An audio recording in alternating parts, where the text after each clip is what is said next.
The 36 Lessons of Vivec, Sermon 9, by Vivec.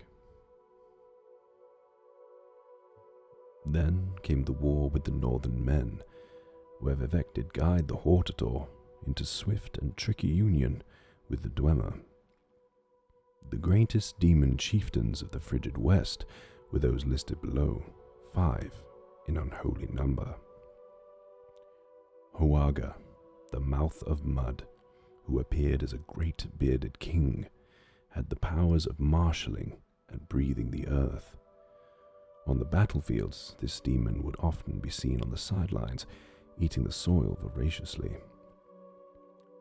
When his men fell, Hoaga would fill their bodies back with it, whereupon they would rise again and fight, albeit slower.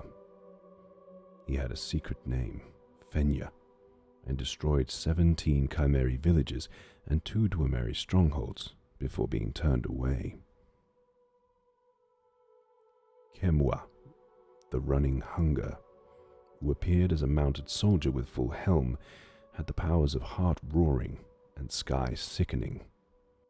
He ate the Chimeri hero, Dres Kizumet-E, sending the spirit back to the Hortator as an assassin.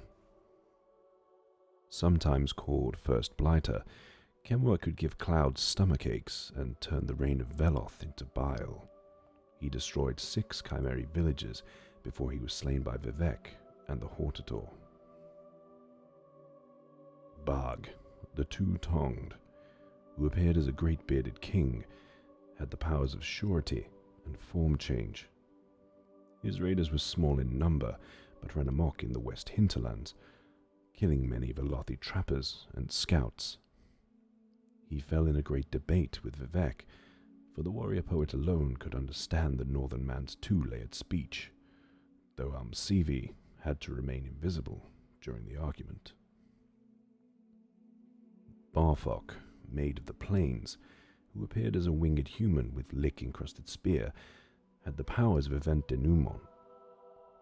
Battles fought against her would always end in victory for Barfok, because she could shape outcomes by singing. 4 Chimeri villages and 2 more Dwemeri strongholds were destroyed by her decision enforcement. Vivec had to stuff her mouth with his milk finger to keep her from singing Veloth into ruin. Izmir, the dragon of the north, who always appears as a great bearded king, had powers innumerable and echoing. He was grim and dark and the most silent of the invading chieftains, though when he spoke, villages were uplifted and thrown into the sea. The Hortator fought him unarmed, grabbing the dragon's roars by hand until Izmir's power throat bled. These roars were given to Vivec to bind into an ebony listening frame, which the warrior poet placed on Izmir's face and ears to drive him mad and drive him away. The coming forth and the driving away brings all things around. What I shall say next is unpleasant to record. Hermamora Altadun, Ai Altadun. The ending of the words is Almsivi.